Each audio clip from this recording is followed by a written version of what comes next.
जय माँ काली। सभी साधक साधिकाओं और बंधु बांधवों को नमस्कार। आपके ऊपर माँ काली का आशीर्वाद सदा बना रहे।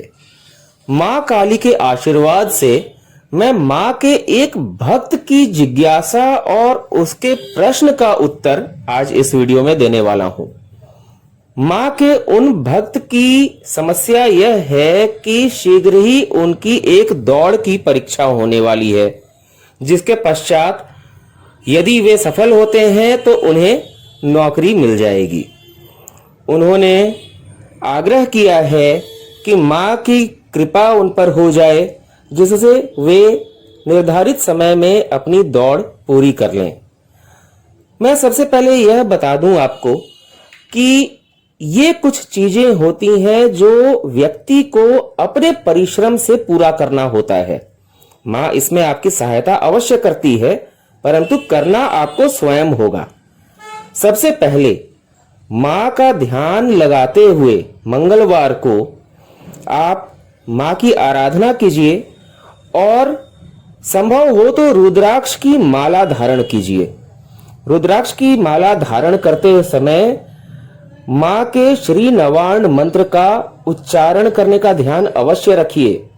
प्रयास कीजिए कि कम से कम 108 बार माँ के श्री नवार्ण मंत्र का उच्चारण आप कर लें। माँ के नवार्ण मंत्र का उच्चारण करने के पश्चात उसी माला को माँ के चरणों में रख दें और माँ से आशीर्वाद लेते हुए उसी माला को धारण कर लें। इसके पश्चात बस आपको करना यह है कि माँ की एक तस्वीर, यदि आप जो भी वस्त्र पहनते हैं उसमें आपके हृदय के पास कोई जेब है, उसमें माँ की एक छोटी सी तस्वीर रख लें, जिसमें माँ की तस्वीर का जो चेहरा है, माँ का मुख, वो आपके हृदय की ओर हो, बाहर की ओर नहीं। और उसे अपने जेब में रख लें, अपने हृदय की तरफ, उसमें माँ का मुख करते हुए। उसके पश्चात बस ये ध्यान रखें कि आपको अपना अभ्यास लगातार करना है। आपके पास जितना भी समय बचा है आप अपना अभ्यास करते रहें और अभ्यास करते करते आपको अनुभूति होने लगेगी कि माँ स्वयं आपके कदमों को आगे बढ़ा रही है। आपके कदमों की गति बढ़ने लगेगी, आपके पैरों में शक्ति का संचार होने लगेगा और आपको ऐसा लगने लगेगा कि आप स्वयं खुद ब खुद आगे की ओर दौड़ते चले जा रहे हैं। जिस समय आपको दौड़ की परीक्षा देनी है, उससे पहले माँ का आशीर्वाद अवश्य लें। माँ की प्रतिमा यदि सामने न भी हो तो अपने नेत्रों को बंद करके माँ की छवि अपने मन में बनाते हुए माँ का आशीर्वाद लें। कम से कम 11 बार माँ के श्री नवार्ण मंत्र का उच्चारण करें, रुद्राक्ष की माला धारण करें और उसके पश्चात दौड़ वाले स्थान पर जाएं।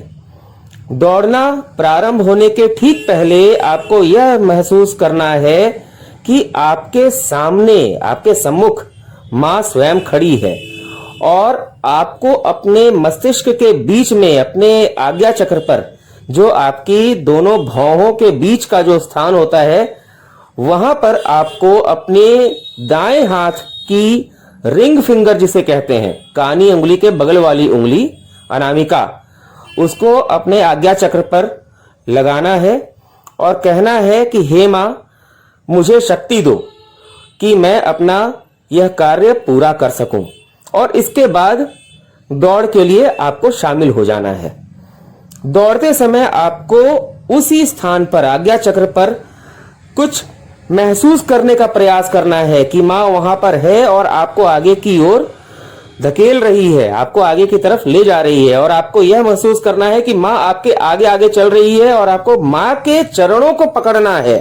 माँ आपसे तेज कदमों से आगे बढ़ रही है और यदि आपने विलंब किया तो माँ आपसे आगे निकल जाएगी, आप माँ के चरणों को नहीं पकड़ पाएंगे। इसी बात का आभास करते हुए अपने मस्तिष्क को सामने की ओर केंद्रित करना है और दौड़ लगाना है। दौड़ते हुए आपको आगे बढ़ते जाना है।